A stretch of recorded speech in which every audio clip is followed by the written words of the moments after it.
Hey, salut tout le monde, c'est Yo. On se retrouve pour la lettre G. C'est parti, on perd pas de temps. On attaque directement avec un Game of Thrones, donc le Trône de Fer. C'est un jeu français, jeu cyanide. Attention au reflet. C'est un action RPG sorti en 2012, noté 52 sur 100, jouable uniquement en solo, 20 heures de durée de vie estimée. Et c'est un jeu que j'ai juste testé. Ça pour la petite anecdote, je fais un coucou à Zegma. J'ai des potes qui, comme ils savent que je connais tous les jeux, ça oui. Ils me disaient, est-ce que tu as un jeu à me conseiller? J'aimerais ça, ça, ça. Et ils m'avaient demandé une sorte de petit jeu d'action RPG pas trop long. Et je lui avais dit, fais celui-là, il est bien, alors que je n'y avais jamais joué. Donc il m'a servi de cobaye. Et c'est une fois qu'il a essayé que je lui ai demandé ce qu'il en avait pensé. Et là, je l'ai essayé. Alors on est dans l'univers de Game of Thrones, hein, pour ceux qui connaissent, donc j'allais dire la série télé, mais bon, c'est un livre à la base. On est vraiment dans cet univers-là, c'est assez sombre. Moi je suis pas fan des actions RPG, donc je suis pas allé très très loin dans le jeu parce que c'est pas trop mon délire, mais c'est plutôt cool. Toujours Game of Thrones, cette fois-ci le Telltale Games. C'est un point and click sorti en 2014, noté 72 sur 100, jouable en solo, 13 heures de durée de vie estimée, jeu que j'ai terminé. Pour y faire ma critique, alors je spoilerai pas, hein, c'est pas le but de ces vidéos. Par contre, ce que je vais vous dire clairement, c'est que pour ceux qui connaissent la série télé, on en prend souvent plein la gueule, hein, c'est souvent ils n'hésitent pas à faire mourir des personnages principaux et tout. Et dans le jeu, c'est encore plus abusé, je trouve. Donc voilà, je veux vraiment pas vous spoiler, mais je trouve que peu importe les choix que tu fais, t'en prends plein la gueule, quoi. Et c'est énervant, surtout que moi je suis un gros bourrin, donc autant vous dire que j'ai une très très mauvaise fin. J'ai une très très mauvaise fin. Gears of War, premier du nom. Gears of War, TPS sorti en 2006, noté 94 sur 100, jouable en coop, 9 heures de durée de vie estimée, jeu que j'ai terminé, mais que je n'ai pas fait à sa sortie parce que j'ai découvert la licence, ça c'est assez fou. J'ai découvert la licence avec Gears of War 2, tout simplement d'en avoir un film au cinéma à l'époque.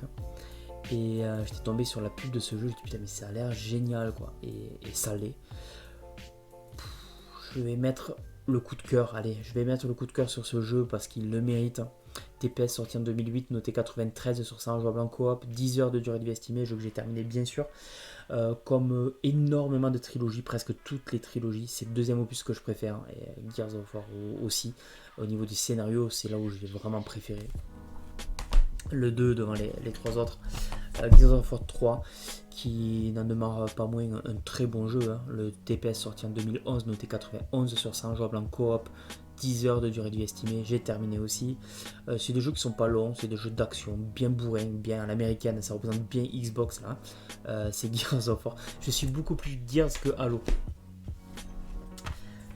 Gears of War Judgment, c'est le dernier qu'on a eu sur la 3.6, c'est un TPS, j'allais dire beaucoup plus arcade. C'est pas qu'il est plus arcade, c'est que si il l'est, mais c'est surtout qu'il n'y a pas vraiment de scénar dans celui-là, c'est vraiment à part. Il est sorti en 2013, il notait 79 sur 100, donc très bonne note, mais en dessous de la trilogie. Jouable en coop, 7 heures de durée de vie estimée, et je ne l'ai pas terminé du coup. Allez, un des jeux pour lesquels j'ai dû recommencer cette série de vidéos, Generator Rex.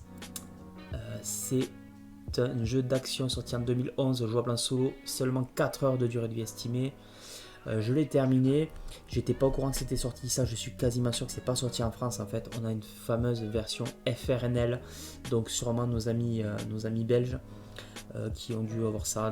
Moi j'étais pas au courant, donc je l'avais pas rentré ça à l'époque, je connaissais pas son existence. Un Tom Clancy avec le Ghost Recon Future Soldier. C'est un TPS sorti en 2012, noté 79 sur 100, jouable en coop, 10 heures de durée de vie estimée. Il y a quasiment que des bons jeux dans cette lettre G. Il n'y a pas énormément de jeux, mais vous allez voir, en général, c'est du très bon. Ghost Recon Advanced Warfighter. C'est un TPS sorti en 2006, noté 90 sur 100, jouable en coop, 8 heures de durée de vie estimée. Vous voyez, même sur ces jeux-là que je connais pas, que j'ai jamais fait, même si je connais la licence, on est toujours sur des notes au-dessus de 80, c'est quand même assez fou. On a eu son deuxième opus derrière, donc le Ghost Recon Advanced Warfighter 2. Vous l'aimez l'accent du Texas toujours. TPS sorti en 2007, noté 96 sur 100, jouable en coop, 9 heures de durée de vie estimée. Il n'y a pas que des très bons jeux dans cette lettre G. il y a aussi G.I. Joe, le réveil du Cobra, issu du film, jeu d'action sorti en 2009, noté 42 sur 100, jouable en coop, 5 heures de durée j'ai estimé, et jeu que j'ai terminé. Il fait partie des jeux que je me suis régalé de faire parce que, je vous l'ai dit, moi j'ai le Fouset, c'est pour y jouer à mes jeux. Et ça c'est typiquement le genre de jeu que j'aurais jamais joué si j'avais pas eu le Fouset. Donc j'ai pu tester ça, cette sorte de jeu d'action vue 3D ISO, la vue du dessus là. Waouh. Je conseille pas ça, je conseille vraiment pas. Mais pour briller en société, pour briller en soirée, dire oui ok vous parlez de Gears of War, mais savez-vous que moi j'ai fait G.I. Joe Golden Axe, Beast Rider, on connaît pour les jeux de l'époque sur Mega Drive. Cette fois-ci ça n'a rien à voir. Il est où? Il est là, Beat'em Up, sorti en 2008, noté 45 sur 100, jouable en solo, 8 heures de durée de vie estimée. Ça, ouais, ça je recommande pas forcément. Alors, je l'ai juste essayé, j'ai pas allé très très loin, je me suis pas fait violence sur ce jeu. Pourquoi pas le finir un jour. Un GoldenEye, le Reload 007, donc. FPS, sorti en 2011, noté 72 sur 100, jouable de 1 à 4, 7 heures de durée de vie estimée, et je vois sur mon tableau que je ne l'ai pas noté comme terminé, alors que je suis quasiment sûr d'avoir fini l'intégralité des James Bond sur la console. Donc à mon avis, mon dossier n'est pas à jour. Donc je ne vais pas prendre le risque de trop développer, parce que s'il faut, celui-là je ne l'ai pas fait, hein. Mais c'est un FPS sûrement comme tous les autres. Je suis quasiment sûr de l'avoir fait en vrai. Arcania, mais Gothic 4, voilà pourquoi il est dans léger. Action RPG sorti en 2010, noté 64 sur 100, jouable en solo, 16 heures de durée de vie estimée. Le problème des actions RPG, comme je l'ai dit, je suis fan de RPG, mais pas forcément des jeux d'action. Donc celui-là, il n'est pas encore fait. Il a quand même au-dessus de la moyenne. Et 16 heures de durée de vie estimée, c'est pas très très long. En vrai, ça, je pense que tu peux te le faire hein, si tu es fan du genre, quoi. Sans te faire trop violence au niveau du temps. Grand Chelem Tennis 2, donc jeu de tennis, forcément, sorti en 2012, noté 71 sur 100, jouable de 1 à 4. Là, je vais prendre le temps, je vais forcément mettre le coup de cœur.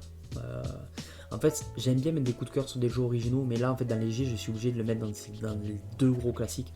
Ça, c'est le jeu qui m'a fait acheter la console. Je vais vous expliquer un petit peu, je vais d'abord détailler le jeu. Le jeu d'action sorti en 2008, noté 98 sur 100, jouable en solo, 28 heures de durée de vie estimée. Putain, c'est pas long. Hein. Jeu que j'ai terminé, bien sûr. Et ça, c'est tout bête. J'allais voir mon ami BG Summoner dans le Nord. On allait juste comme ça pour se voir. Hein. C'était pas rien à voir avec le jeu vidéo. Et en fait, on est allé faire des courses, acheter à manger pour manger le soir. Et je raconte ma vie, mais là, je vais poser le jeu.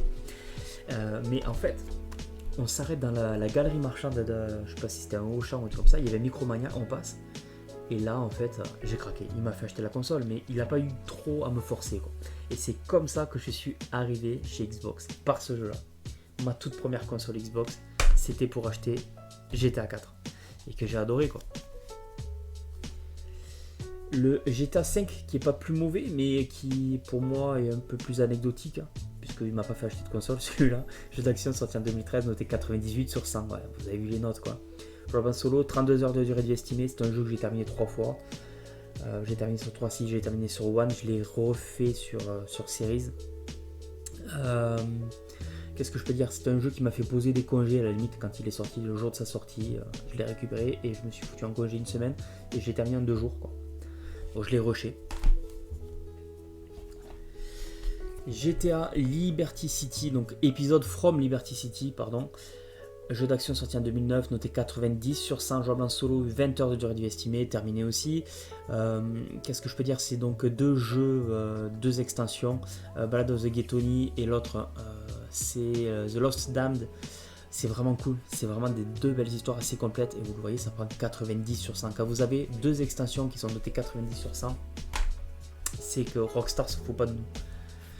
On a eu le GTA San Andreas, ça je l'ai terminé et je l'ai reterminé il n'y a pas longtemps sur Series, donc jeu que j'ai terminé 2 fois. Jeu d'action sorti en 2004, noté 93 sur 100, jouable en solo, 32 heures de durée de vie. Qu'est-ce que je peux dire sur San Andreas? Très très cool aussi, j'adore. Je suis fan de la licence, moi je suis pas compliqué, je suis pas difficile. C'est un des 2 seuls jeux qui n'existe que en version classique sur la 360, il faut le savoir. Il y a celui-là, il y a un autre qu'on verra plus tard dans l'été. Voilà, sachez que je ne prends jamais les jeux classiques, mais que je les prends dans la version originale toujours. Mais sur San Andreas, on est obligé. Grey Matter, une des plus belles jaquettes. J'adore la jaquette de ce jeu. C'est un point and click qui est sorti en 2011, noté 72 sur 100, jouable de 1 à 2. Je sais pas pourquoi ils ont mis ça d'ailleurs, 1 et 2. Ça va se faire à 2, un point and click, c'est bizarre. En tout cas, c'est ce qui est écrit sur la boîte. Et 12 heures de durée de vie estimée, c'est pas très long pour un point and click. Green Lantern, ça je l'avais juste essayé. C'est un jeu d'action sorti en 2011, donc 59 sur 100 qui peut se faire en coop et 6 heures de durée de vie estimée. Je l'avais essayé en live, j'avais pas joué longtemps. Allez, on va arriver sur une série de jeux de voiture Grid. Le premier est un jeu de course sorti en 2008, noté 87 sur 100, jouable en solo, 21 heures de durée de vie estimée. Pas mal du tout. Bon, je connais pas, hein. Vous le savez, c'est pas trop mon truc. Hop, on fait la place. Il y a eu le deuxième opus, donc le Grid 2, qui est sorti, jeu de course en 2013, noté 78 sur 100, jouable de 1 à 2, 18 heures de durée de vie estimée. Le Grid Autosport, alors ça c'est toujours compliqué quand tu fais le listing des full sets, tu sais pas si Grid Autosport et Grid c'est le même jeu, donc tu fais des comparos. En fait non, le Grid Autosport est un jeu de course sorti en 2014, noté 75 sur 100, jouable de 1 à 2 et 32 heures de durée de vie estimée. On arrive à un Guilty Gear Overture versus Fighting, un peu plus élaboré qu'un simple versus Fighting, hein, j'ai regardé. Avec l'extrait de gameplay, vous allez voir. Je savais même pas que c'était ça parce que lui, pour le coup, je l'ai pas essayé. C'est sorti en 2009, c'est noté 56 sur 100, c'est jouable en coop et 7 heures de durée de vie estimée. Et jaquette plutôt originale, plutôt belle. Hein. Plutôt belle cette jaquette. Là, on va arriver sur une grosse série que je vais passer assez rapidement parce que voilà, hein, on a eu les Guitar Hero, donc on a eu le 2 qui est un jeu de rythme sorti en 2006, noté 92 sur 100, jouable de 1 à 2, 9 heures de durée de vie estimée. Je l'ai terminé, donc avec la guitare, bien sûr, ça se joue au jeu de rythme à la guitare. On a eu le troisième opus, Legend of Rock. Jeu de rythme sorti en 2007, noté 85 sur 100, jouable en coop, 9 heures de durée de vie estimée. Je l'ai terminé. Guitar Hero 5, jeu de rythme sorti en 2009, noté 85 sur 100, jouable en coop, 7 heures de durée de vie estimée. Je l'ai terminé. Guitar Hero Aerosmith, jeu de rythme sorti en 2008, noté 70 sur 100, jouable en coop, 5 heures de durée de vie estimée. Lui je l'ai pas fait parce que ça fait partie des jeux que j'ai rentré au moment du full set, que je n'avais pas à l'époque. Le Guitar Hero Great Hit jeu de rythme sorti en 2009, noté 71 sur 100, jouable en coop, 5 heures de durée de vie estimée. Je l'ai terminé. En fait, tous les jeux de Guitar Hero que j'avais avant de faire le full set, ils ont été terminés. Guitar Hero Metallica, c'est pas son cas. Jeu de rythme sorti en 2009, noté 84 sur 100, jouable en coop, 6 heures de durée de vie estimée. Guitar Hero Live, je l'ai juste testé, je suis pas fan. Ça, c'est le dernier, hein, c'est surtout sorti sur One en fait. Je l'ai surtout fait sur One, je veux dire. Jeu de rythme sorti en 2015, pas de note métacritique parce que sorti sur One, jouable de 1 à 2 et 4 heures de durée de vie estimée. Guitar Hero Van Halen, jeu de rythme sorti en 2010, noté 57 sur 100, oh, très mal noté celui-là. Le plus mal noté de la licence, ouais. Jouable en coop, 4 heures de durée de vie estimée, je ne l'ai pas fait. On voyait à chaque fois quand c'est spécial sur le groupe, c'est des jeux que j'ai pas fait parce que je les avais pas achetés à leur sortie, quoi. Et enfin, le Guitar Hero Warrior of Rock, jeu de rythme sorti en 2010, noté 72 sur 100, jouable en coop et 7 heures de durée de vie estimée. Et en fait, c'est pas le dernier. On a eu encore le World Tour. Guitar Hero World Tour, jeu de rythme sorti en 2008, noté 85 sur 100, jouable en coop, 9 heures de durée de vie estimée. Il y en a eu énormément, hein. J'en ai fait que la moitié en fait. J'en ai terminé que la moitié. Ouais. Et pour finir, un très très bon jeu, Gun.